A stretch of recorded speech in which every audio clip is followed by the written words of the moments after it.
I'll praise 'cause I know you're still in control.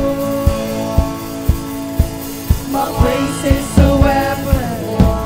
It's more than a sound. Alam mo may mas ilalakas mo yung mga palakpak na yan. My praise is a shout that brings Jericho down. As long as we're breathing, God, As long as I'm we have the breathing, reason. I've got a reason to praise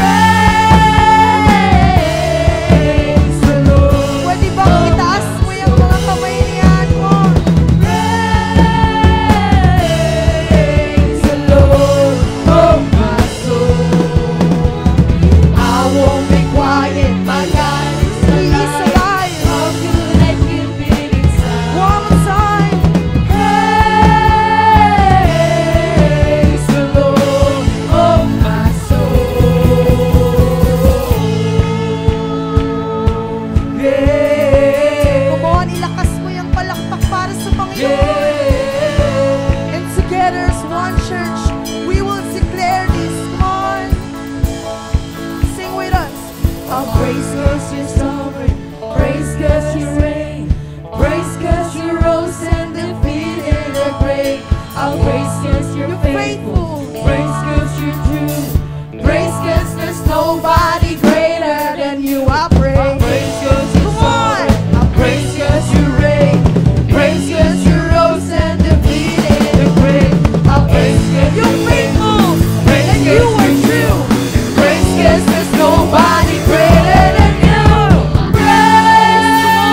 Praise the Lord, oh my soul. Praise the Lord, oh my soul. Praise the Lord, oh my soul. Praise the Lord, oh my soul. We won't be quiet. I won't be quiet, my God is alive. How could I keep it inside? I won't be quiet, my God is alive. How could I keep it inside? I won't be quiet, my God is alive. How could I keep it inside?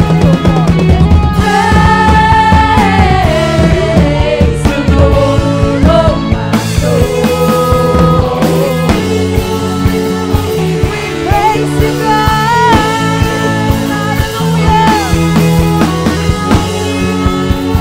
Hallelujah.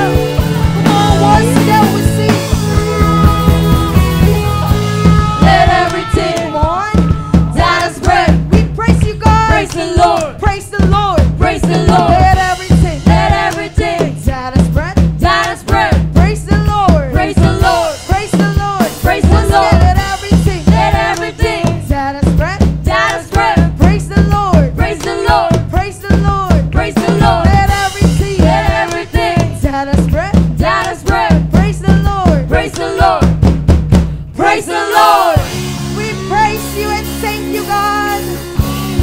Hallelujah. Hallelujah.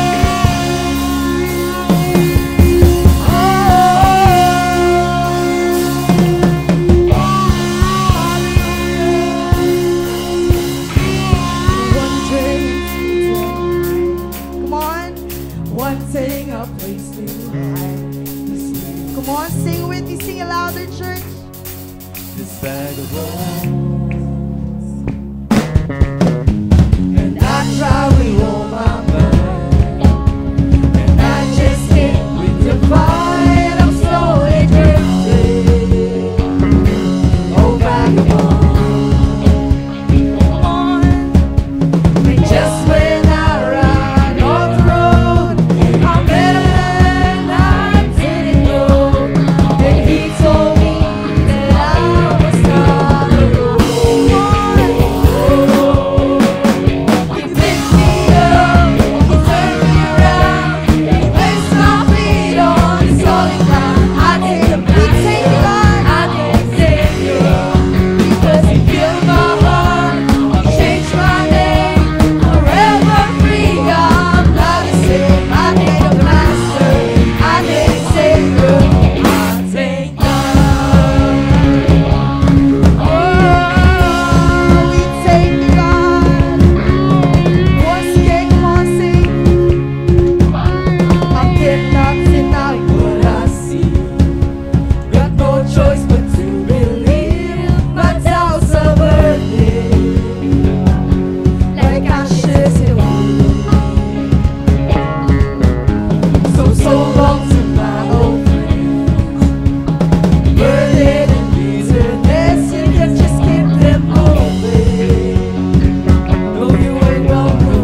like our God. Wala kang katulad, O Wala Diyos. kang katulad. Wala kang katulad, Come O on, sing Diyos. Mary.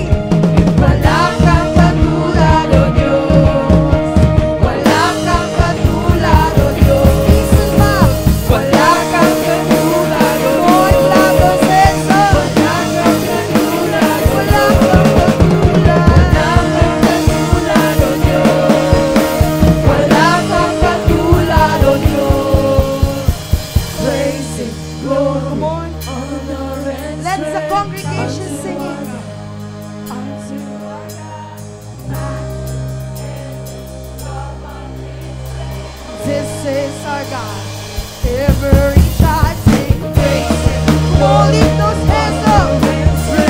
Unto our God, unto our God, matchless in His love unrestrained. This is our God. Every child sing praise and glory, honor and strength unto our God, matchless in His love unrestrained. This is our God. Every child sing, wala kang katulad, O Diyos. Wala kang katulad. Wala kang katulad, O Diyos. Wala kang katulad, O Diyos. Wala kang katulad, O Listen pa, Diyos. come on. Wala kang katulad, O Diyos. Wala kang katulad, O Diyos. Wala kang katulad, O Diyos. Wala kang katulad. Wala kang katulad, O Diyos. Wala kang katulad, Panginoon. Hallelujah. Hallelujah. Kung kaya mong ipalakpak yung mga kamay na yan, give your best love offering for Jesus. Indeed, that there's no one like you, God. There's no one like you. Hallelujah.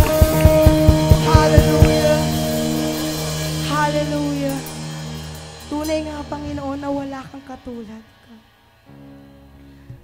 Walang makakapantay sa iyo, Panginoon. Hallelujah. And indeed, Panginoon, na kung anong pagsubok man ang meron kami ngayon, today is the right day, Panginoon, to surrender all this to you, God.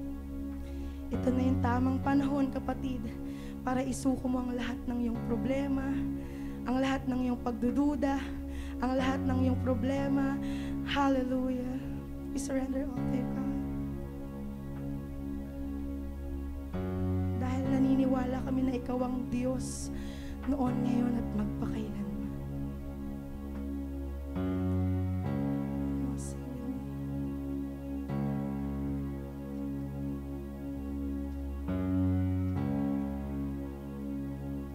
I'm calling on the God of Jacob,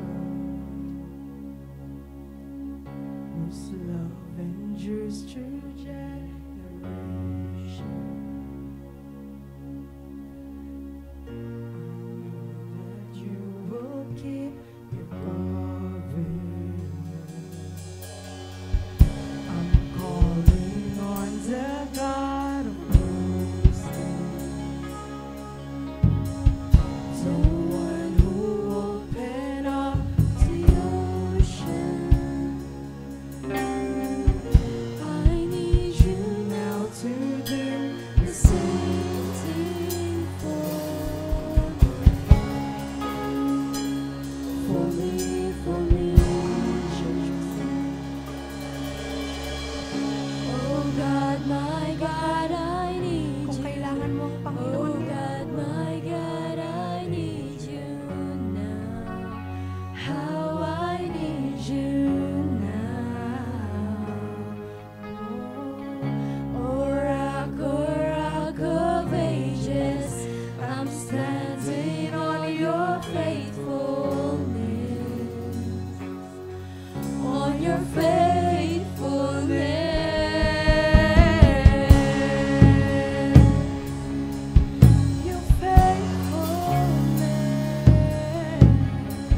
children, and you hear your children now. You are the same God. You are the same God. You answered prayers back then, and you will answer now. You are the same God. You are the same God. The same God. You are providing then. You are providing now. You are the same God. You are the same God. You move in power then. God move in power now. You are the same. You are the same God. You are the same God. You were a healer then. You were a healer now. You are the same God. You are the same God. You were a savior. You are a savior, God. You are a savior now. You are the same God. You are the same God. Oh God, my God, I need how we need you. Oh God, my God, I need how we need you. How I need you now. Oh rock of ages, I'm standing on your faithfulness. On your faithfulness. Oh God, my God, I need you. Oh God, my God, I need you now. How I need you now. Oh rock of ages, I'm standing on your faithfulness. On your faithfulness.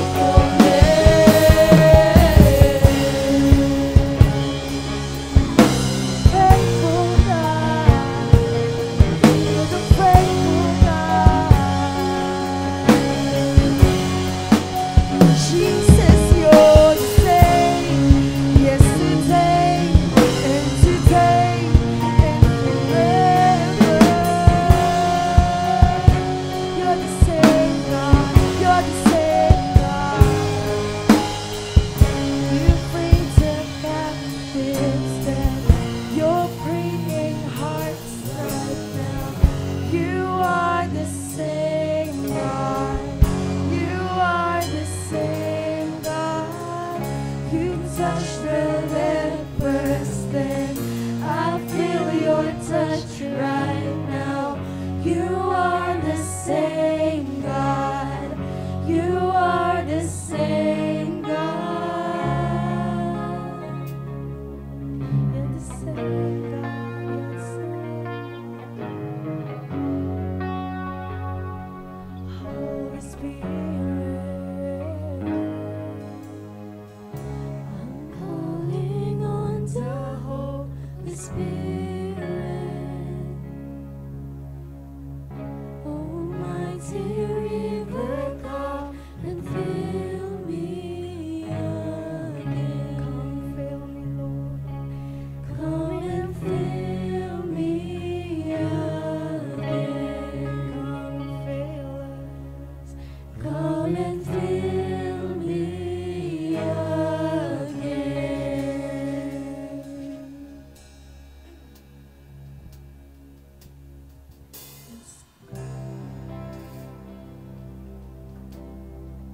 And as we sing this song, church,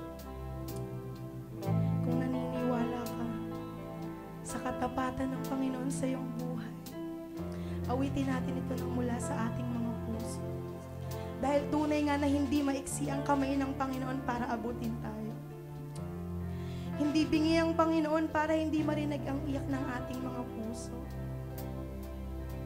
And today, God, we surrender all to you because we trust you, God. We trust you, and I know you hear us, Panginoon.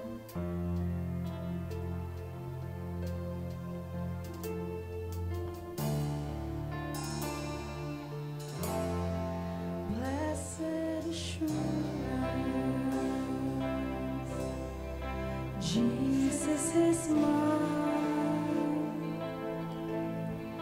He's been my fourth man in the fire, time after time. Born of His Spirit, washed in His blood,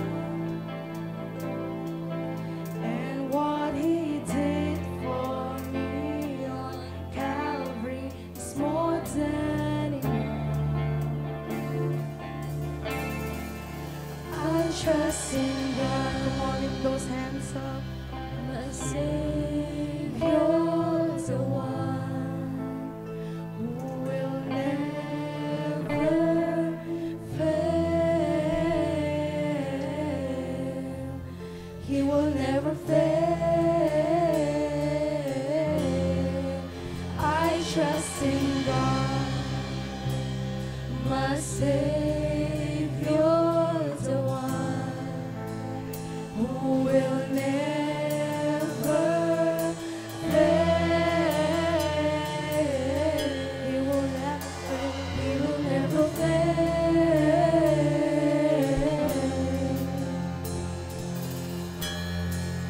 Perfect salvation, all is at rest. I know the author of tomorrow has ordered my steps. So this is my story, and this is my song. I'm praising my risen King and Savior all the day long. I trust in God, we trust God, my Savior, the one who will never fail. He will never fail. I trust in God, my Savior, the one who will never fail.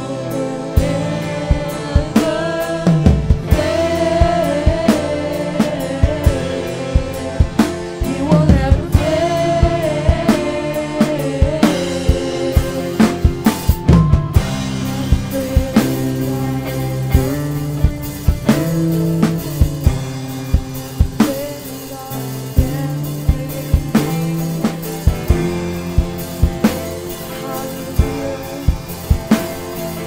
Kung naniniwala kang narinig ka ng Panginoon mo, I sought the Lord, and He heard, and He answered. I sought the Lord, and He heard, and He answered. I sought the Lord, and He heard, and He answered. That's why I trust Him. That's why I trust Him. I sought the Lord, and He heard, yes, He answered. I sought the Lord, and He heard, yes, He answered. I sought the Lord, and He heard, and He answered. That's why I trust Him. That's why I trust Him. I sought the Lord. We sought you, Lord. And He heard, yes, He answered. I sought the Lord, and He heard, and He answered. I sought the Lord, and He heard, and He answered. That's why I trust Him. That's why I trust Him. I sought the Lord, and He heard,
trust in God, my Savior, the one who will never fail.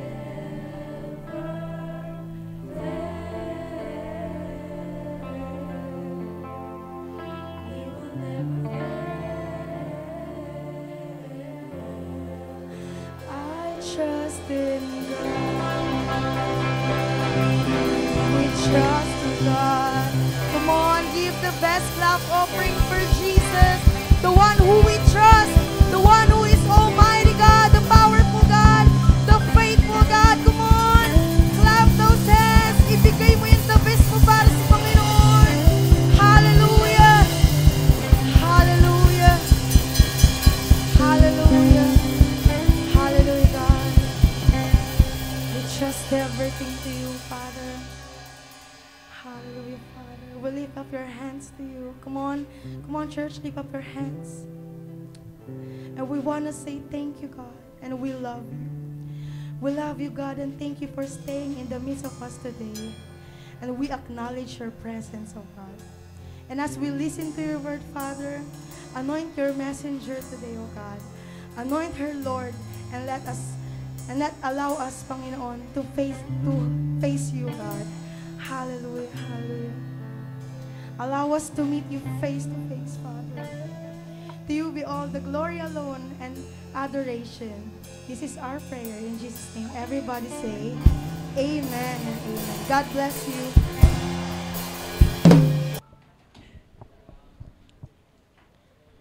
Wow, a blessed Sunday morning to everyone. Minsan pa malakas sa palakpak para sa ating Diyos. Amen. This is the first Sunday of the month of October. Wow, ilang buwan na lang. Pasko na. Naka-ready na ba? Okay, so ngayon pong buwan na ito, tayo po ay makisimula na panibagong serye. Okay, pwede mong pakapatay yung buhok ko. Nagugulo. Okay. Sandali lang po. Ayan. Okay. So magsisimula po tayo ngayon ng panibagong serye at ang ating tema po sa buwan ng Oktubre ay ito, opposite attacks. Ayan. Sa iba, alam niyo yung opposite attracts. Pero ito, attacks. Ano pong ibig sabihin yan? Okay, this is the truth of God's Word against man's opinion. Sa mga susunod na mga linggo po, makakapakinig po kayo ng mga mensahe na kung saan ito po ay pagtatalakay sa mga opinion, paniniwala, sa mga nakasanayan ng mga tao sa ating panahon na ito po ay titingnan natin in the light of the Word. Kasi meron pong mga sinasabi ang mga tao ngayon na hindi naman sinabi ni Jesus o hindi naman sinabi ng Biblia. Amen. So may sinasabi po ngayon, bibigyan ko po kayo ng example. Kaya nga ngayong magang ito po ang title natin, the first part of our series, Happy lang? Okay, there's a question mark. At maintindihan natin bakit iyan ang title ngayon. So ito po yung sinasabi ko sa inyo na may mga sinasabi ang mga tao ngayon na hindi naman sinabi ng Diyos at wala sa Biblia. Maraming tao nagsasabi ngayon, follow your heart. Amen? Sabi nila, sundin mo ang puso mo. O kaya, pag tumibok ang puso, wala ka nang magagawa kundi sundin ito. Di ba? Kaya lang, iyon ba sinasabi ng Bible? The Bible, wala po kayong makikita from Genesis to Revelation na sinabi ng Panginoon na follow your heart. But in Proverbs 4:23, the Lord says, guard your heart. Di ba? Bantayan mo ang iyong puso. Dahil sa Jeremiah 17 verse 9, ang sabi doon, sa lahat daw ng parte ng ating katawan, ang puso ang pinakamandaraya. Kaya kailangan babantayan daw natin ang ating puso. So ang mundo, ang sabi nila, follow your heart. But ang Bible, ang sabi ng Diyos, guard your heart. At ngayon, meron pang isa. At itong tatalakayin natin ngayon. Kaya ang title natin, Happy lang. Marami kasi siguro kayo naririnig ng mga tao na nagsasabi ng ganito, I don't care what people think or say. What important is, I am happy. Wala akong pakialam kung ano sasabihin ng tao, ano ang tingin sa akin ng tao, ang mahalaga, masaya ako. Masaya, what important is, masaya ako, wala akong sinasaktan, wala akong tinatapakan na tao. Narinig na po ba ninyo yan? Amen. May narinig na po ba kayong ganyan? Pumalakpak po ang happy sa topic natin ngayon. Okay. So sabi doon, wala akong pakialam. Okay? So hindi yan po ang tinuturo ng Bible ngayon. Ngayon, kung magbabasa po tayo ng Biblia, when Jesus Christ was here on earth, ang kanya po mga katuruan ay mga counterculture. Okay, when you say counterculture, ito po yung against or opposed sa mga nakasanayan o paniniwala ng mga tao. And just the same with our Lord Jesus Christ, we as His disciples and followers, ang gusto ng Panginoon sa bawat isa sa atin ay maging counterculture Christian. Okay. Ano po yung sinabing counterculture Christian? Dadalhin ko po kayo sa isang quotation na sabi doon, hindi lahat ng popular ay tama at hindi lahat ng tama ay popular.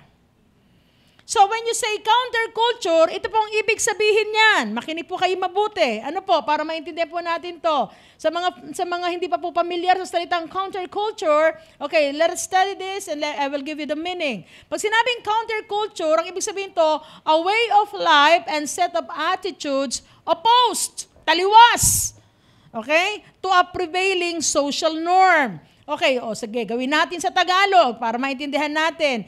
Ang counterculture ay tumutukoy sa buhay, paniniwala, o uri ng pamumuhay na kakaiba sa nakasanayan ng lipunan.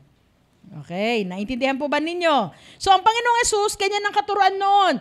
Ngayon, meron pong halimbawa noon sa mga teachers of the law, ang ating Panginoong Hesus ay laging pine-persecute. Sabi niya, ano naman niya? Mga bagong turo yan. Hindi yan ang aming natutunan. Because during that time, the Pharisees, the Sadducees, or the teachers of the law, mas pinapakniwalaan nila ang turo ni Moses. Okay? So kung babasahin nyo, Genesis, Deuteronomy, Leviticus, Numbers, and Deuteronomy, ang tawag po na dyan ay Pentateuch. And iyan po ay sinulat ni Moses. So mas pinapaniwalaan po ng mga Hudyo si Moses, sa mga katuruan ni Moses, kaysa sa ating Panginoong Hesus. So sabi niya, hindi yan na tinuro sa amin ni Moses.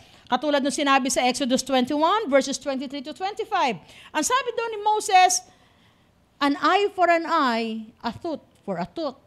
Di ba? Sa mga nag-aaway, may kaalitan ka, gantihan mo. Sabi niya, mata sa mata, ngipin sa ngipin. Pero nung ang Panginoon ay nandito sa lupa, ano tinuro niya? Mateo 5, Matthew 5:38 to 48. Kung sino man sa inyo ang gumawa ng kasamaan, sabi niya, at sinampal kayo sa kanang pisngi, ibigay niyo pa ang kaliwang pisngi. Pak! Kung sino man na nagsakdal sa inyo at hingi ng inyong damit na panloob, ibigay niyo pa ang balabal ninyo. Kung kayo ay pinilit na mandirigman na pasanin ang kanyang dalahin ng 1 milya, pasanin mo pa ng 1 milya. And the Lord Jesus says, love your enemies. At may katahimikan. Dahil ayaw nilang gawin. Sabi ng Panginoon, kung kayo'y magagalit, sabi ng Panginoon, ang mundo, ang sabi, pag may katwiran, yan. Sabi ng Panginoon, kung sino nanghihingi sa inyo, buong puso ninyong bigyan. Huwag kayong maghihiganti, Roma 12:19, ano sabi doon, ang paghihiganti ay sa akin. Tama po ba? So, nung panahon na yon, nung marinig ng teachers of the law, yung tinuturo ni Jesus, ano na naman yung bagong katuruan na yan? Hindi yan ang aming nakasanayan. Hindi yan ang katuruan na aming natutunan. What kay Moses? Ano yan? Kaya persecuted ang ating Panginoon. Now, ang Panginoong Jesus ay hindi nagtuturo ng anuman, ng kamangmangan. Kasi sabi niya, ano ba yan? Ginawa ka na masama? Bibigyan mo pa? Pag binato ko ng tinapay? Babatuin mo pa ng tinapay na isang garapon? Yung wala sa garapon, ano po? Sabihin niyo, garapon, pati garapon kasama. Hindi, sabi ng Panginoon, akin ang paghihiganti, huwag kayong maghihiganti. So, taliwas sa nakasanayan, sa katuruan, at ganon. Hindi nagtuturo ang Diyos ng kamangmangan o ano paman. Ang gusto lang ipaunawa ng Panginoong Hesus, tayo na nakakilala sa Panginoon, tayo na may Kristo sa buhay natin, iba na ang ating pamumuhay.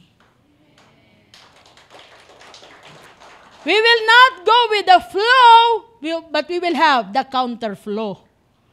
So kailangan, kasi doon makikita na iba tayo. Sa 1 Peter 2:9, you are chosen people, royal priesthood.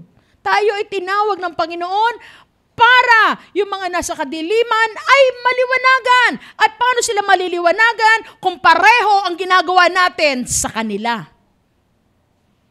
Naiintindihan niyo po ba sinasabi ko, mga kapatid? Amen. So that's the counterflow. Counterculture. Sabi doon. Okay. So, God wants us to be happy. Sino pa naniniwala na masaya tayo? Ay, masaya ang Diyos para sa atin. Kaya lang, karamihan sabi ng tao, kahit mali na yung kanyang ginagawa, ang kanyang pamumuhay, okay, best, alam mo, I'm so happy for you. What important is, na kahit mali ang kanyang pamumuhay, ang kanyang pakikipagrelasyon, and then we are trying to say, ang mahalaga, masaya ka. Kasi kung masaya ka, masaya na rin si Lord. Tama po ba yun? Kahit mali ang iyong pamumuhay, mali ang iyong pakikipagrelasyon, at sinabi ng kasama mo, ang mahalaga, masaya ka, masaya na rin si Lord. Tama po ba yun?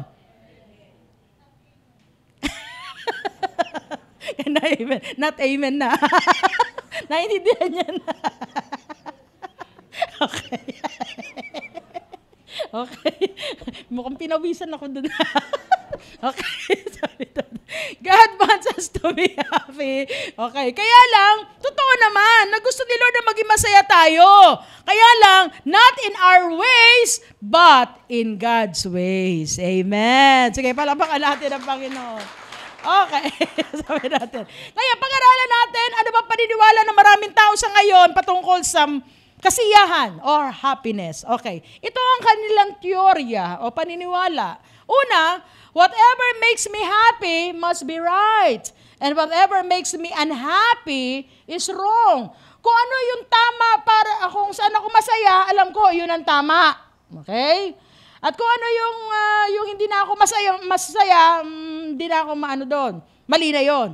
Okay, for example, okay, sa mga may karelasyon, sa mga mag-asawa, hindi ba? Nung makita nyo yung inyong iniirog, sabi ng mga babae, he's the man of my dream. My Prince Charming. He's the right man. Di ba? He's my opa. Nung tumagal, inupakan ka na. He's not the right man. Hindi na siya ang tamang lalaki para sa akin. Kasi nagkasakitan na, inupakan ka na eh. Nakukuha niyo ba sinasabi ko? Iyan ang paniniwala ng maraming tao ngayon. Pag masaya siya, tama yun. Pero pag di na siya masaya, ay mali siguro. Di ba sa mga may trabaho, nung una ka nag-apply ng trabaho, kahit ano, masaya ka. Pag binigay, sige sir, gagawin ko po sir, yes, thank you Lord for this job, this is the right job. Di ba? Nung marami nang pinagagawa sa'yo, Lord, this is the wrong job. Ano yun? Huy! Sa church, ganun din, di ba? Pag gustong-gusto mo, masaya ka sa napapakinggan mo mga preaching, this is the church, this is the right church for me. Nung matindi na yung mga preaching, nakakasakitan ng puso mo, I think this is the wrong church. Hindi ito ang church para sa akin. Mamimili ka na ng church. Tama po ba? So, nakadepende ang right and wrong sa ating nararamdaman. Hello? Masaya pa ba kayo? Unang puntos pa lang yan eh. Okay. So, hindi yan ang basihan natin. Tama po ba? Okay, pangalawa. Ang paniniwala ng maraming tao patungkol sa happiness, ganito.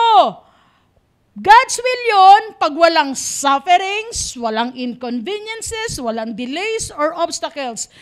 Mga kapatid, kung babasahin natin ang Biblia, kung ikaw ay sumusunod at pilit mong gusto mapalapit kay Lord, si Satanas ang unang pag-iinitan ka. Tama po ba? Just remember last Sunday, Nehemiah, kalooban ba ng Diyos na i-rebuild yung wall? Kalooban ba ni Lord? Pero biglang lumabas si Sanballat at si Tobias. So may opposition. May mga inconveniences, di ba? At minsan may delay. Pero may dahilan si Lord, bakit niya ginagawa yon? At hindi ibig sabihin, pag na-delay, hindi na gumagawa ang Panginoon. At minsan, pag hindi mo nararamdaman, sabihin mo, Lord, nasaan ka na? God's absence does not mean that He is not working. Di ba? Kinakanta nga natin yun eh. Even if I don't see it more. Di ba? Kahit hindi ko siya nakita, kahit hindi ko siya nakita, alam ko, di ba? He's working. Di ba? He's working. Kahit hindi ko nakita, kahit hindi ko nararamdaman, I know God is working. Kaya kung ikaw ay may totoong pananampalataya at kilala mo ang Panginoon, kasi si Lord, ayaw niya na manangan tayo sa ating pakiramdam at nakikita. Because this is faith. Hebrews 11 verse 1, faith is the assurance of things hoped for. Di po ba? Ito yun eh. Yung kahit di mo nakita, nananampalataya ka dahil may Diyos na nakakaalam kung anong kailangan mo. So kung ang iyong kasiyahan ay nakadepende lang sa ganon, titigil ka, manlulupaypay ka. Akala ko pa naman, pag naging born again ako, mabuti pa nung di ako born again eh. Sinigang na baboy, tinolang manok, ang aking ulam. Ngayon, nag-born again ako, tuyo na lang, tinapa na lang.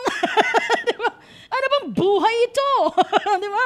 Kalooban pa ba ni Lord ito? Diba? Naging born again ka nga, di ba? Naghinap ka nga, kumakain ka ng tinapa, at least, naging Inglesero ka naman. Naging Islang ka naman. Di ba? So minsan, nakita na maraming tao ngayon. Pag meron ng kahirapan, may pagsubok na, ayawan na. Tama po ba? Kasi, di na ako masaya eh. People nowadays, nauubos ang panahon, nauubos ang lakas, nauubos ang resources. Mind you, when the time that I was with, nag-reunion kami ng mga classmates ko nung high school, sabi niya, bakit parang ang saya-saya ng itsura mo ngayon? Sabi niya gano'n. Sabi, wala ka bang problema? I have. Sabi ko, yung mag-handle ng church, with iba-ibang pagkapalaki, iba-ibang kultura na kinalakihan. Mahirap yun, stressful yun. Kaya lang, what I'm thinking is this. Sabi ko, meron Diyos na nakakaalam ng lahat ng ito. Kung sasarilinin ko ang lahat, hindi ko makakaya yun. Pero kilala ko ang Diyos na aking pinaglilingkuran. He is the God of control. Amen? He is in control of everything in our lives. Amen po ba? So, mahirap. Kasi sabi ko sa kanila, alam nyo, mahirap kasi pag pinurso mo ang happiness sa tao, magagastusan ka. Kasi para ma-accept ka na isang tao, minsan ibibigay mo kung ano gusto niya. Tama po ba? Gusto ko ng kotse. Gusto ko, may grado. Hirap naman. Diba? Gusto ko ng bahay. Gusto mo siyang pasayahin. Tama po ba? Magagastusan ka. Minsan, pag nalungkot ka, gusto kong maging masaya. Gusto ko ng panibagong lugar. O, pupunta ako saan-saan. Pero pag nakarating ka doon sa lugar na yun, pumunta ka ng Boracay, sa palagay mo, ang lungkot mo, nawala. Hindi pa rin, nandun pa rin. Ikaw ang nawalan, butas ang bulsa mo. Tama ba? Magastos eh. Many people, naaksaya yung kanilang panahon, ang lakas, ang resources, in pursuing happiness. But if you pursue God, matitipid ka na, masisiyahan ka pa ng tunay. Amen! Hallelujah! So, pangatlo, I am the only one, ito sinabi ng maraming tao ngayon, basta ako nakakaalam kung ano magpapasaya sa akin. Huwag niyo akong pakialaman. Masaya ako sa ginagawa ko. Familiar?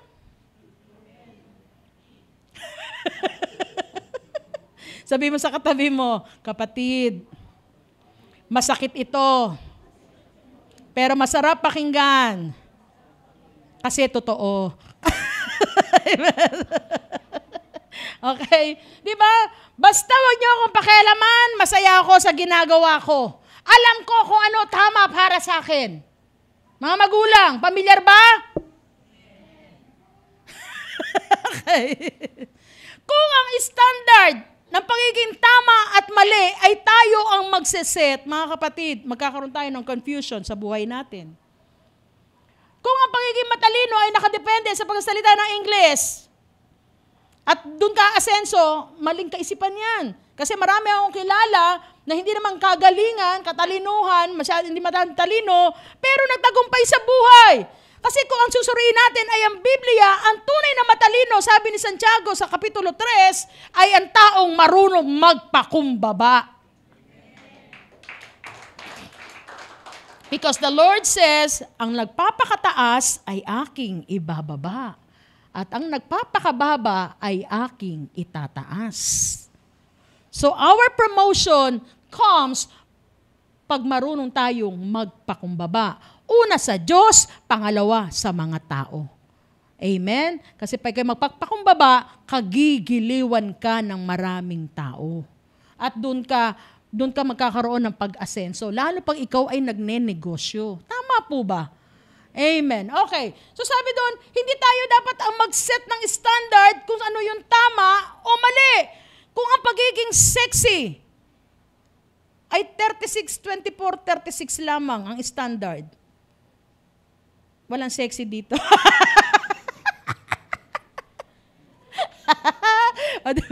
Ano ba yan?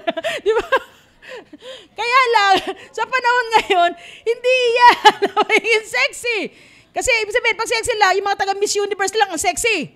Pero sa panahon ngayon, alam ko, ang sexy din ay ang pagkakaroon ng katalinuhan. At para sa ibang lalaki, ang sexy, marunong ng gawaing bahay. Malakpak ang mga sexy. Yeah! Hindi ba? Nakabawi. Di ba? Kaya mga boys, alam nyo na kung anong tunay na sexy, ha? Amen. Kasi yun ang hanapin nyo. Kaya nga, hindi tayo ang magsiset kung anong tama at mali. Kasi minsan yung tama natin, yes, tama sa'yo, masaya ka, pero sa harapan ng Diyos, iyan ang kapapahamakan mo. Mapapasama ka dyan. Kaya mabuti na lang ang Panginoon. Sobrang mahal tayo. Why? Because He set a standard. Anong standard yon? Bible is the only standard and the yardstick of what is right and wrong. Amen po ba? So bibigyan natin dito ng authority ang Word of God o Bible. So the Bible should be, kung ikaw ay may pagkakilala sa Panginoon, if you are a follower of Christ, ang pagiging standard natin, ang standard natin sa right or wrong, hindi yung opinion ng tao, hindi yung sinasabi ng tao sa mundo, kundi ang sinasabi ng Diyos sa atin, kung ano yung tama o mali. Amen? Amen. Hallelujah. Okay, ngayon, minsan, nagtatampo yung maraming tao. Hindi ako love ni Lord eh. Kasi yung mga bagay na hiningi ko sa Kanya para maging masaya ako, hindi niya binibigay. And good thing, para sa akin, tama yun, na hindi bibigay si Lord sa atin, yung lahat ng bagay na magpapasaya sa atin. Why? Because if God will answer all our prayers to make us happy, then it means that God exists to serve us. So, ang ibig sabihin nun, hindi na nagiging Diyos sa buhay natin ang Panginoon kung lahat ng bagay na ginugusto natin na magiging masaya tayo ay ibibigay sa atin. Ibig sabihin nun, utusan na lang natin ang Panginoon. Tama ba? Minsan, ang tingin na natin ngayon, maraming tao, ang tingin ngayon kay Lord, parang bendo machine eh. Gusto ko ng Coke. Kailangan lumabas Coke. Pag Sprite, may sira itong bendo machine na to eh. Diba? Diba? O kaya gusto natin ATM. Pag 2,000, kailangan 2,000. Diba? Pag gusto natin, Lord, gusto ko ng ganyan. Gusto mo? Gusto ko ng lalaking ganito, maputi. Eh lumabas, maitim. Paano yun? Lord, hindi yan.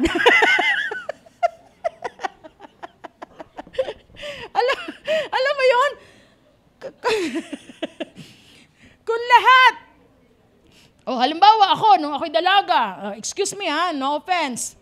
Nung dalaga ako, ang standard ko, sabi ko, Lord, pag ako magkakaroon ng partner sa buhay, ng asawa, gusto, type na type ko pa naman si Richard Gomez noon, tall, dark, and handsome. O ngayon, di ba? Sabi ko, Lord, magtatampo ba ako kay Lord? Hindi. O maliit man siya sa height, di ba? Maliit man sa height. Anak ang asawa ko, pero ang laki-laki naman ng pananampalataya sa Panginoon. Amen! Woo! Di Magtatampo ba ako sa Diyos? Hindi. Kasi alam ni Lord kung ano makakabuti para sa atin. O, di ba? O, pastor, kakampi mo ang kongregasyon.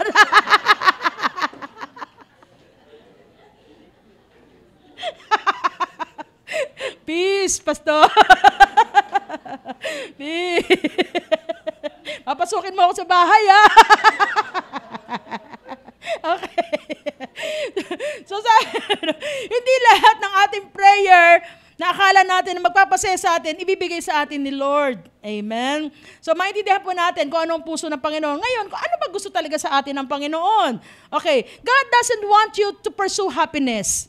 Ayaw ni Lord na hanapin mo ang kasiyahan mo sa tao, sa bagay, o sa kung ano pa man. Ang gusto ni Lord, hanapin mo ang kasiyahan mo sa ating Panginoon. That is Psalms 37 verse 4, delight in the Lord always and He will give you the desires of your heart. Kasi kung sa bagay lang dito sa mundo, lahat yan mawawala. Panandalian lamang. Pero gusto ni Lord na ang magmo-motivate sa'yo na maging masaya ka, hindi yung bagay na meron ka, kundi yung Diyos na meron ka sa buhay mo. Amen po ba? Okay, so pag-aralan natin ngayon, bakit ayaw ni Lord na happy ka lang? Malupit ba ang Lord natin? Bakit ayaw ni Lord na sumaya tayo? Di ba? Ito, may mga dahilan po, and I will give you 5. Pwede po kayo mag-stay ng mga 2 oras? Okay, ako hindi. 30 minutes lang, natapusin ko to. Okay, so bakit ayaw ni Lord na happy ka lang? Una, tandaan natin to. First reason, when it causes you to do wrong and unwise. Hindi ibibigay ni Lord ang mga bagay, tao na magpapasaya sa iyo, lalo na't nakikita ni Lord na ito ang magiging dahilan para ikaw ay mapahamak o gumawa ng kasamaan. Okay, tinan mo yung picture na yan. Diba? Nagpapakapagod siya na ano yan. Na ano yung palakulin yan. Pero pag napalakul yan, saan siya mapupunta? Minsan ganyan tayo sa buhay natin. Marami tayong ginagawa na akala natin tama, pero ang dulo pala kapahamakan. Amen. Minsan manghihingi ka, Lord, bigyan mo naman ako ng motor. Wag anak, hindi ko tabigyan ng motor. Ira-riding in tandem mo lang yan eh.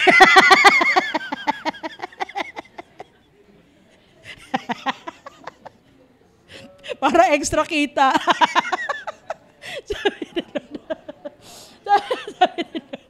Anak, mabinigyan na ka kasi ng motor baka pag Sunday, laging wala ka sa church. O kaya, Lord, bigyan mo ako ng magarang kotse para ipakita ko sa mga nangaapi sa amin na ganito na kami. Diba? Alam mo yun, pag ganyan ang dahilan mo para ipagyabang, para lumayo sa Diyos, si Lord ang unang kokontra sa iyo. Kaya yung iba sabi lang, ang lupit naman ng Diyos nyo. Hindi malupit ang Diyos natin. Mahal tayo ng Diyos at iniingatan tayo ng Panginoon. Because what we see is just only our present. But God sees our future. Kaya hindi bibigay sa iyo yan. Kasi anak, pag sinamahan mo yan taong yan, at the end, ikaw pa rin ang sawi. Ikaw pa rin ang bigo. Ikaw pa rin ang talo sa dulo. Kaya ngayon pa lang, hindi ka natutugunin. Kaya huwag kang magtatampo sa Diyos. Nasasabihin mo, ang lupit naman ng Panginoon. Lord, gustong-gusto ko naman yun eh. Bakit mo, minsan lang ako makakata na lalaki, may dimple eh. Hindi mo pa binigay. Hindi ba? Anak, bibigyan pa kita, may dimple. Hindi lang dito sa mukha. Pati sa leeg, pati sa lahat. Hindi ba? Alam mo yun, pag si Lord nakikita na ikapapahamak mo yan, hindi ka talaga pagbibigyan ni Lord. Pero wag tayo magtatampo kay Lord. Sasabihin natin na si Lord naman napaka-KJ, napaka-OA. Ba't ayaw ako maging happy lang?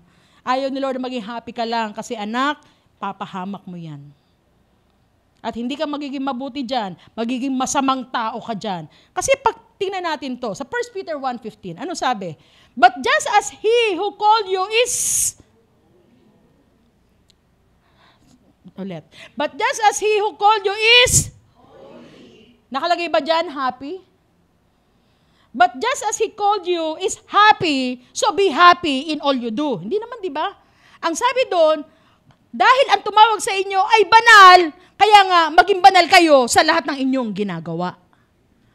So, ang sabi doon, hindi pagiging masaya ang basihan ng Panginoon na sinasamahan ka ng Diyos. Happy ako kasi lain ko sa, no. Minsan, may masayang tao, pero hindi nila kasama ang Diyos. Akala lang nila, pero hindi, dahil itong gusto ni Lord eh. Kaya nga sabi ko sa inyo, pag mapapasama ka na, hindi ka nasasamahan ng Diyos at hindi ka natutugunin ng Panginoon. Kasi our God who called us is holy. Ang gusto niya, sa lahat ng ginagawa natin, makita ang kabanalan. Kasi doon tayo magiging iba sa nakakarami. Amen po ba? Okay, so tanda po natin yan, pagiging banal. Pero pag mapapasama ka, ang unang kukontra sa iyo, ang ating Panginoon. Okay, sabi pa doon sa Psalms 97 verse 12, may all who are godly be in the Lord. Okay? So pag sinabing godly, ito yung mga tao na gumagawa ng kalooban ng Panginoon, ito, expect mo na maging happy ka. At sabi doon, in the Lord. Magkakaroon ka ng kasiyahan, titiyakin ni Lord na kahit sabi mo may problema ka, pero may kasiyahan pa rin ang puso mo dahil alam mo, kasama mo ang makapangyarihang Diyos. So, yun daw ang happy, ang pasasahin talaga ng Panginoon, yung mga lumalakad sa kanyang kalooban at sumusunod sa kanyang mga utos. Amen po ba? Okay, ngayon, pag-aralan pa natin. The second reason, bakit ayaw ni Lord na happy ka lang? When it causes you to love the things of this world. Pag nakikita ng Diyos, hindi bibigay sa iyo ni Lord yung lahat ng mahinihiling mo sa mga bagay dito sa mundo. Kasi pag nakita ni Lord na mas mamahalin mo ang mga bagay na yon kaysa sa Diyos.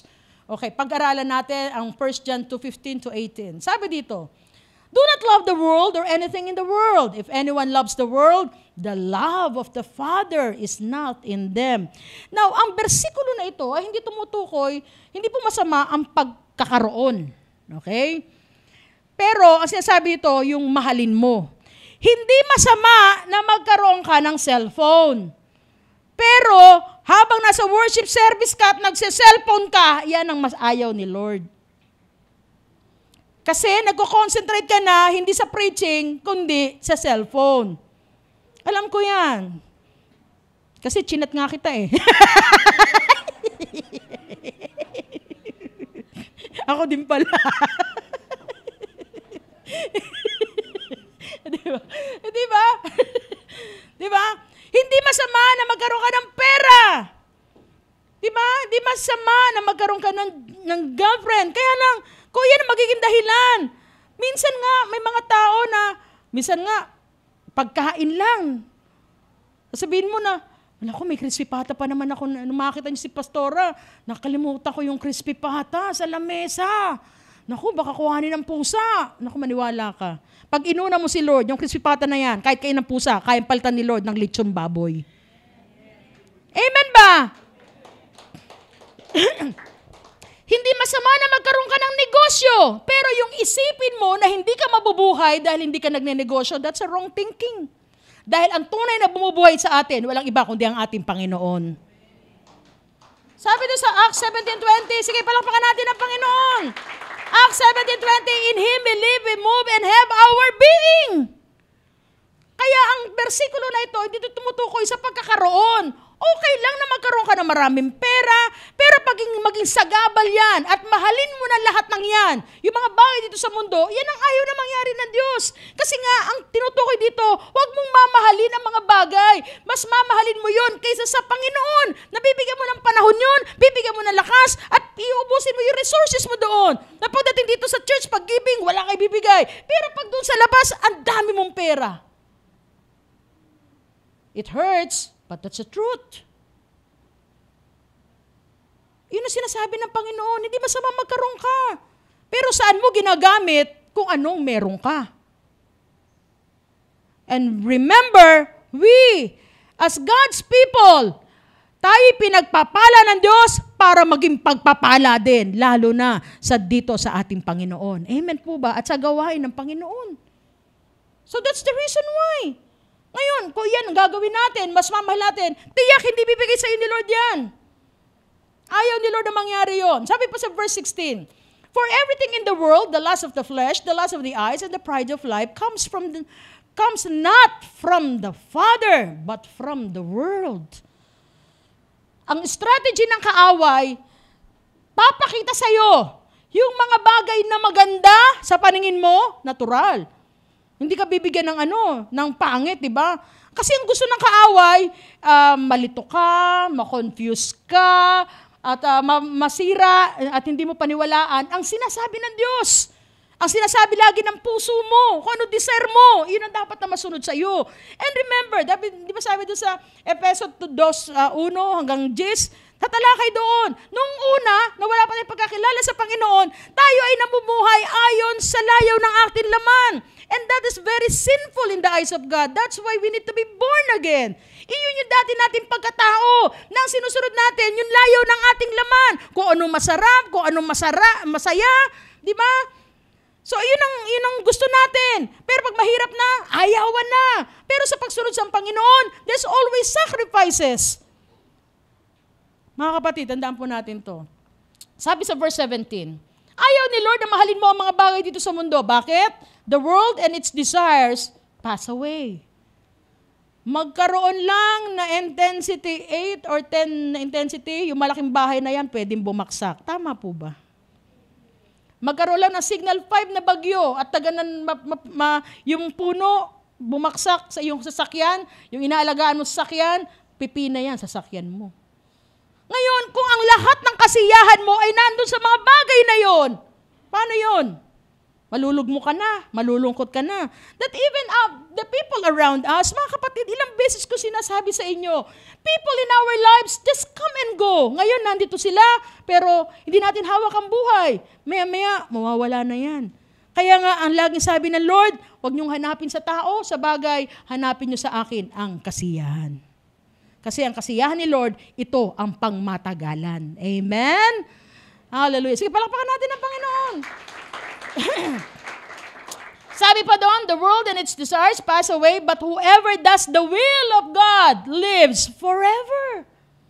Ang sino man na gumagawa ng kalooban ng Diyos, siya ang mabubuhay ng sa walang hanggan. Amen. Dahil ang tunay na kasiyahan natin. Yung iba, iniisip nila that death is the end of all the sacrifices, of all the sufferings in this earth. Maniwala kayo. Kaya yung iba, pilit na kinukuha yung kanyang buhay. Sila nagdidesisyon, hanggang dito na lang ako. Pak! Di ba? Tapos pagmulat mo, bawa, namatay ka na, on the other side, on the other life, pagtingin mo, puro demonyo kaharap mo. Mabuti ngayon, pagdilat mo, tinan mo katabi mo, di pa yan. Di ba? Panlangit yan. Pero yun, pag dinesisyonan mo yung buhay mo, at kinitil mo buhay mo, sabi sa'yo, pagmulat ang mata mo, mga demonyo na nakaharap sa'yo. Mapapayapa ka ba nun? Yun ang isip ng tao. Akala nila, death is the end of all the sufferings here. But that's wrong. Mas lalo kang mahihirapan. Kung dito, kasi dito panandalian lang eh. Pero doon sa kabilang buhay, eternal death yun. Choose for yourself. Mamili kayo mga kapatid. Kaya kung meron man kayong persecutions, trials, mind you, lumapit tayo sa Panginoon. Ang Diyos ang tutulong sa atin. Okay, third reason why God wants you not only happy, but gusto ni Lord, hindi ka lang masaya, kundi pinagpala. Ang gusto ni Lord, umangat ka sa buhay, nakasama siya. Yan ang gusto na po, the ultimate goal of our God. Hindi ka para tayo maging masaya lang. Ang gusto ni Lord, the ultimate goal ng Panginoon is to be blessed. Okay, ngayon, pag-aralan natin. The word blessed comes from the Greek word makarios.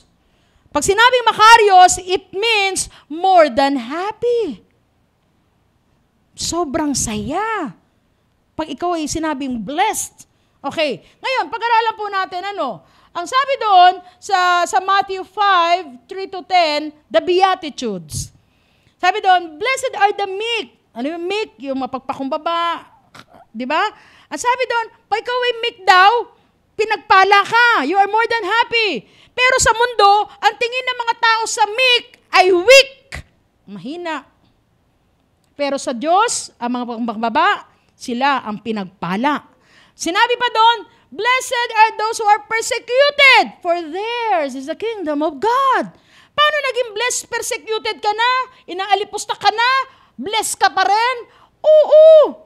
Bakit naging blessed ang mga taong iyon? Tandaan po natin, ikaw ay blessed dahil di ka pagkukulangin ng Diyos sa lakas, talino, at ang kanyang presensya ay laging sasayo, maging sa mahirap o sa panahon ng iyong pagsubok. Ang pinagpalang tao, wala ka mang pera, pero may kasiyahan ka sa puso mo. Dahil ang tulong mo, ang iyong pangailangan, ay masusumpungan mo sa ating Panginoon.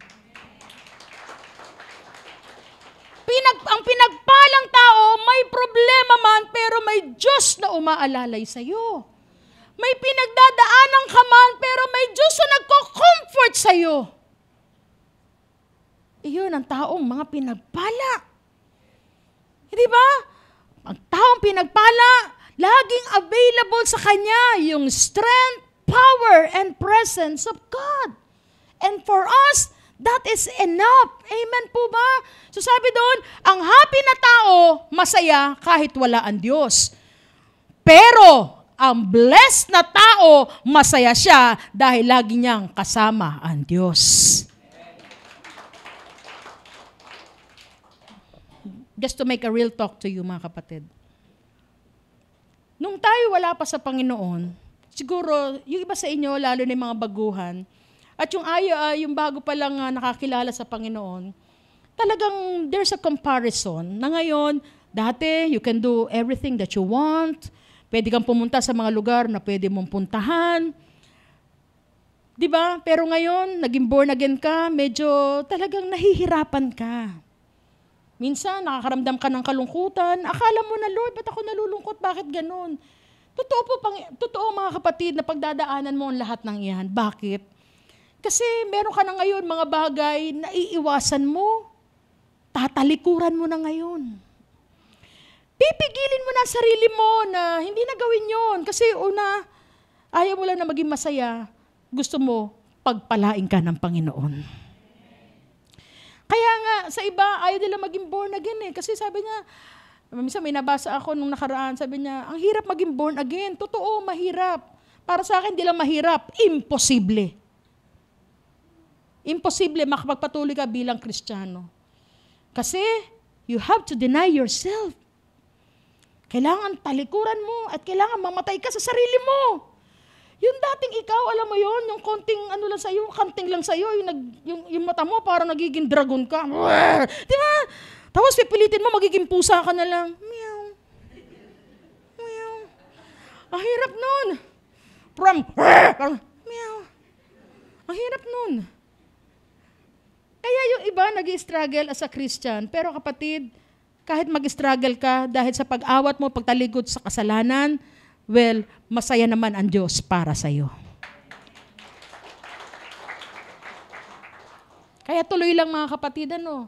Kaya ayaw ni Lord na happy lang tayo. Kasi gusto ni Lord, blessed tayo. We are more than happy. Amen! Hallelujah! Okay, pang-apat na dahilan. Okay, malapit na ako matapos. God wants you not only happy, but fulfilled. Everybody say, fulfilled. Fulfilled. Ganon. Hindi fulfilled. It's a letter F. Fulfilled. Okay. So, ano bang ibig sabihin ng fulfilled? Okay, ano bang difference ng happy, pagiging happy, sa fulfilled? Okay. Pag sinabing happy, if you want to be happy, do something for yourself. Kasi nung wala pa tayo sa Panginoon, self-centered tayo eh. Lagi lang tayo nakapokus sa ating sarili. Ito nga eh. Kaya yung mga tao sa panahon ngayon, puro, di ba kaya nga, hindi nyo ba napansin, pati gadget ngayon, nakasentro sarili mo, iPhone, iPad. Hindi nyo ba napapansin yun? O ako lang? Oh, di ba? Di ba? Lagi nakasentro sa selfie. Di ba? Puro focus sa sarili. Kung gusto mo maging masaya, actually madali maging masaya eh. Di ba? Gawin mo lang to, kumain ka lang ng ganyan eh, di ba? Kanya-kanya tayo eh. Kung ano trip mo, gawin mo lang. Oh, I'm happy for this. O, ganito lang gagawin ko, masaya na ako. Kaya lang, iba yung fulfilled. Yung happy, ikaw lang sa sarili mo lang yun eh. Okay? Ngayon, ang fulfilled naman ito. If you want to be fulfilled, do something for others. Amen? At pag sinabing fulfilled ang buhay mo, you are becoming a blessing to others. At pag sinabing fulfilled, hindi yan nangangailangan ng applause o recognition na maraming tao. Dahil pag ikaw ay fulfilled, ang hahanga lang sa iyo ang Diyos at ang kalangitan.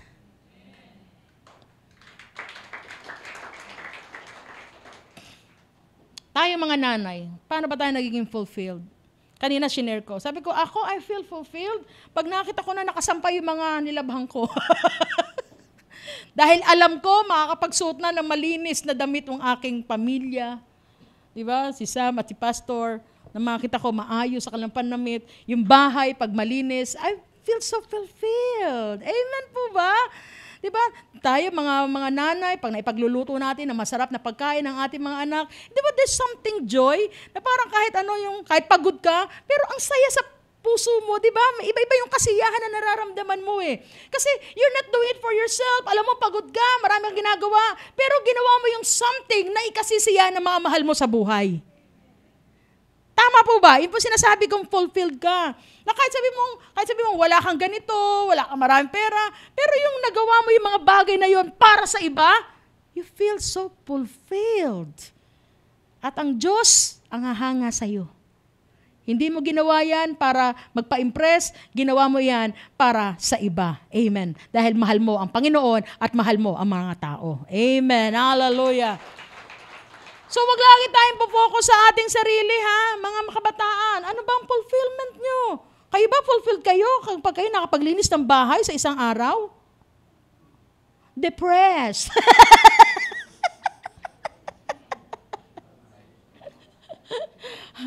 Is there any fulfillment in using your cell phones for 24 hours a day? May fulfillment ba doon? Ano na po fulfill nyo? Diba? Mind you. Isipin natin to ha. Ang tunay na kasiyahan at fulfillment ay wala sa mga bagay dito sa mundo. Amen? Kundi ang magpasaya ka ng tao, that's a true fulfillment. Kasi ginawa tayo ng Panginoon, we are blessed to be a blessing to others. Amen. Sige, palakpakan natin ang Panginoon. So happiness comes from what we do. Kung ano ginagawa natin sa ating sarili, diyan tayo nagiging happy. But fulfillment comes from why we do. Bakit ganon? Kasi ang gusto ni Lord, i-reward ka ni Lord dahil sa iyong motibo. Bakit mo ginagawa? Ang isang bagay, hindi lamang para sa iyong sarili, kundi para sa nakakarami din. Amen? So, pag sinabing, why you doing this? O, bakit kayo umaati ng church? Di ba? Nakakalungkot minsan. May mga i-invite kami na, sis, attend ka naman. O, Brad, papaalam muna ako sa asawa ko kung papayagan ako, ha? Di ba? Pero ikaw, walang mag-encourage sa'yo, walang nagsasabi sa'yo. You will feel so, may encourage ka kasi ang motivation mo ngayon, hindi na kung sino-sino, ang motivation mo ay ang Panginoon. You go to church dahil gusto mo masiyahan si Lord sa obedience mo. At dahil gusto mong pasayahan si Lord, dahil mahal mo ang ating Panginoon. So God, sige, palakpakan natin ang Panginoon. So God will be your motivation. Siya na. Kaya ka kumakanta, kaya ka naglilingkod sa Panginoon. You're doing this for the Lord. Kasi totoo lang mga kapatid, wag mong gawin yan sa tao. Di ba, wag mong gawin yan ng maglilingkod ka, papakita mo just to impress. No. Mabibigo ka, malulungkot ka. Kasi hindi lahat ng panahon matutuwa sa iyo ang mga tao. Tama po ba? Yan nga lang katabi mo eh. Ngayon, siguro ganyan, okay kayo. Susunod ako, maniwala kayo. Di ba? Sa bahay lang, di ba? Okay kayo ng asawa mo, maya-maya, wala na. Nag-aaway na kayo.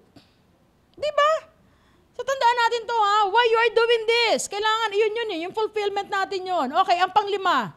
And this is may I end. God wants you not only happy, but this is counter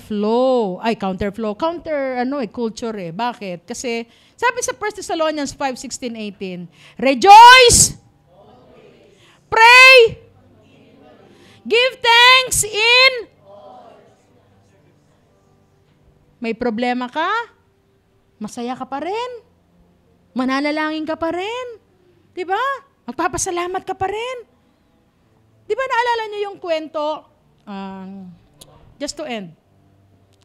Ewan ko kung pamilya kayo sa inyo sa kwento na to, diba? Sa mga bago. Siguro sa iba, pamilya na sa inyo to. Yung isang kabataan, tsaka yung pastor. Diba? Napunta yung kabataan kasi nagano siya ng kawayan, biglang naputol yung kanyang daliri dito. Pak! Punta sa pastor, Pastor! Daliri ko naputol, Pastor! Sabi ng pastor, sabi ng Bible, give thanks. Sabi niya, rejoice always. Sabi niya, give thanks in all circumstances. Sabi ng kabataan, matutuwa pa ako patol lang ang daliri ko. Sabi niya, basta magpasalamat ka pa rin. Tapos ginawa, isang araw, sabi ng pastor, samahan mo nga ako, may bibisitahin ako doon sa kabilang ibayo. Dadaanan nila, medyo gubat.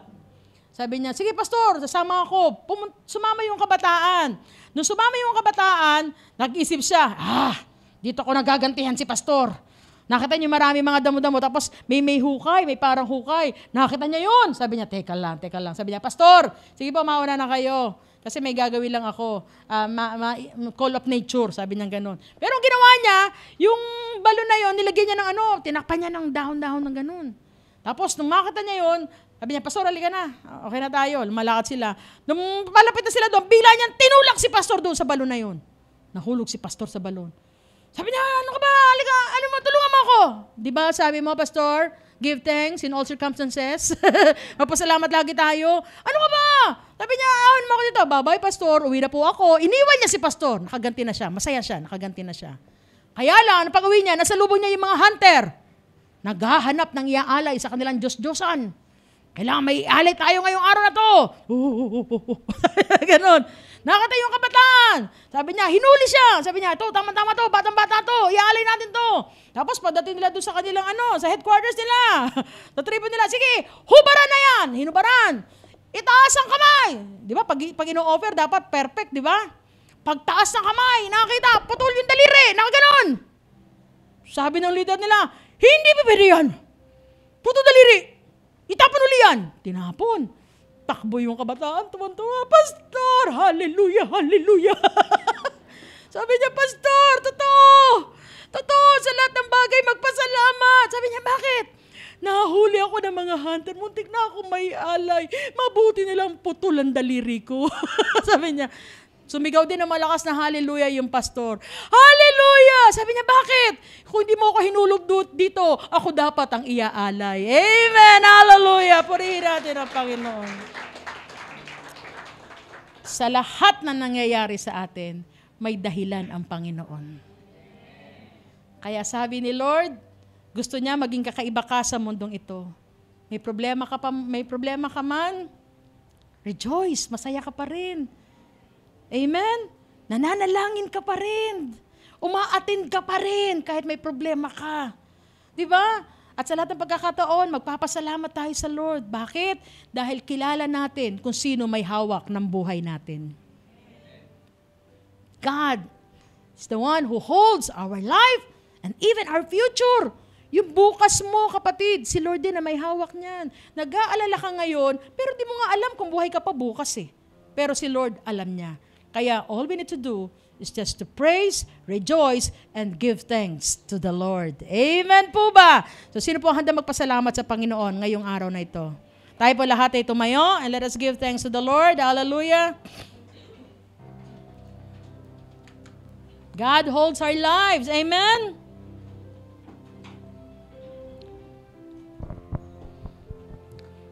Yung lahat na may mga problema, sabi doon, manalangin tayo, sumamba pa rin tayo sa Diyos. At sa lahat ng mga walang may problema, magpuri tayo sa Panginoon. Amen. Come on, church, with all our hearts. Ikaw lang ang pag-asa ko, tanging ikaw ang buhay ko, Jesus. Kahit ako'y nangangamba, basta't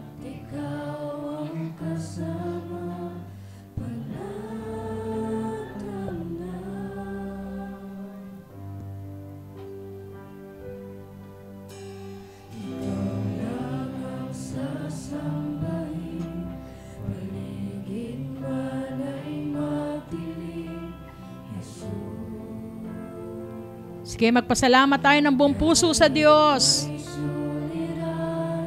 Amen. Kang aawitan, ikaw lamang.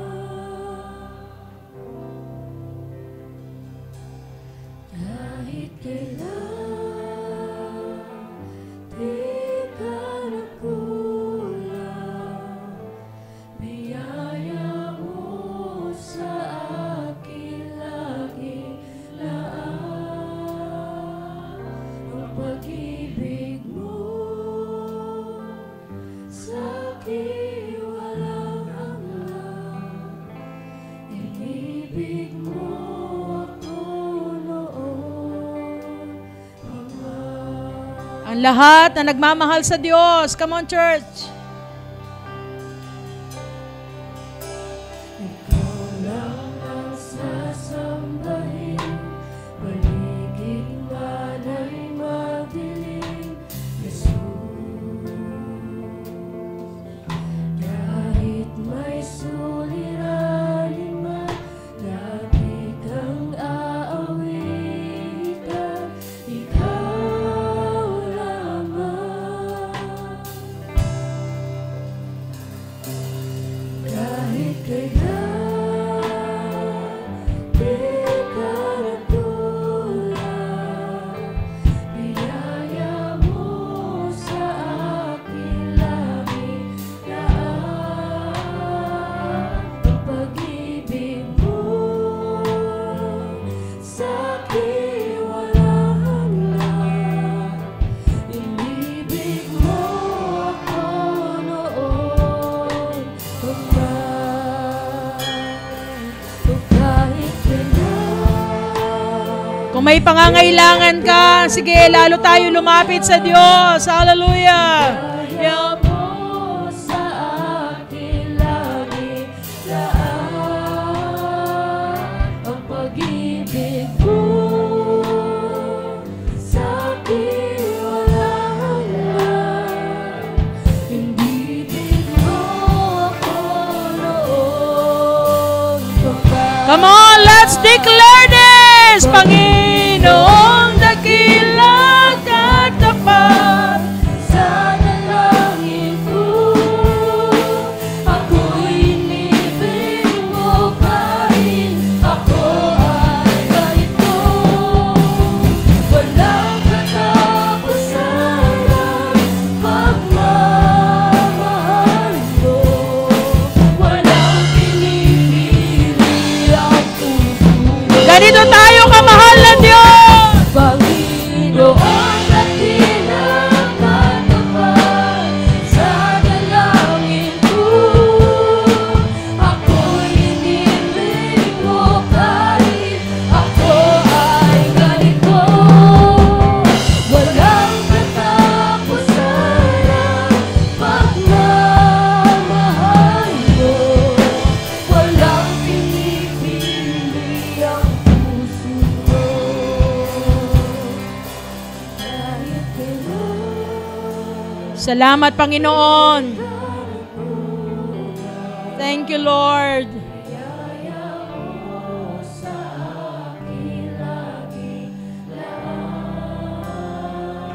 Ang pag-ibig mo sa akin walang hanggan. Inibig mo ako noon. For the last time, kahit kailan. Salamat, Panginoon. Biyaya mo sa akin lagi laan. Ang pag-ibig mo sa akin walang hanggan. Inibig mo ako noon pa man.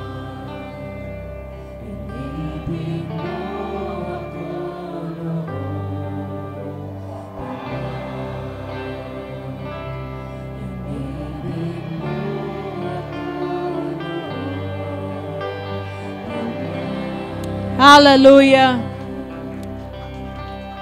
Maraming salamat, Panginoon, na sa pamagitan ng mensaheng ito, naunawaan namin na kami pinagpala mo, Panginoon. Because every time, Lord, na meron kaming pagsubok, Lord, ang strength and your presence is always available for us. Marami dito, Panginoon, gusto nang bumitaw, gusto nang tumigil. Pero Lord, salamat. Lagi mo kaming kinakatagpo, Panginoon. Gusto na namin lumagpak, Panginoon. Gusto na namin tumalikod. Pero Lord, salamat na sobrang mahal mo kami, Panginoon. Dahil ayaw mo kami dumepende sa aming nararamdaman lamang. Kundi Lord, gusto mo kami dumepende sa iyong salita at mga pangako. Pag sinabi mo, Lord, tiyak gagawin mo, Panginoon. Na ang sino man, Lord, na lumalapit sa iyo sa anumang kapamaraanan, hindi mo itataboy, Panginoon. At Lord, sa masadaling ito, alam mo, O Diyos, ang kalalagayan ng bawat isa sa amin. Alam mo, Lord, kung sino, Lord, na may kakulangan. Lord, ang mga nanghihina spiritually, Panginoon. Yung nangangailangan ng apoy sa puso, O Lord, parang panumbalikin ang kasiyahan, O Lord, sa kanilang paglilingkod, sa kanilang pamumuhay bilang Kristiyano. Kilala mo, Panginoon, na may mga problema sa mga relasyon na gusto na nila, Panginoon, na maging maayos sa iyong harapan, Panginoon. Lord, nakikita mo, Lord, kung sino ang may mga pangailangan financially and materially, O Lord, para matustusan ang pang-araw-araw na pangangailangan. Lord, lahat ng ito, alam mo, Panginoon. Kaya, Lord, salamat. Pinagpala mo kami. Because, Lord, your presence is always available for us. Salamat, Lord, sa iyong salita na sinabi mo, hanapin namin sa iyo ang kaligayahan. At ano man ang dinideser ng aming puso ay iyong katatagpuin. Lord, sa mga sandaling ito, we declare that you are our true happiness. Ikaw lamang, Lord, ang aming kasiyahan. Ikaw ang aming kaligayahan. At ikaw, O Diyos, ang aming buhay. Kaya, Panginoon, patuloy mo, Ama, nakatagpuin ang bawat isa sa amin. Patuloy mo kaming samahan, O Lord, sa aming pamumuhay sa pang-araw-araw. Lord, hindi namin alam kung paano gagawin, pero hanggat nariyan ka sa aming tabi, tiyak magtatagumpay kami, Panginoon. Hallelujah. Thank you, Lord, sa umagang ito, sa aking mga kapatid na narito, Panginoon. Lord, ang presence mo ay laging sumama sa amin sa buong isang linggong ito, Panginoon. Continue to give us the wisdom, the strength, the courage, the boldness, Panginoon, na hindi namin sasarilinin ang kaligtasan na amin natanggap buhat sa iyo. Hindi namin sasarilinin, Panginoon, ang mga blessings na amin natatanggap buhat sa iyo.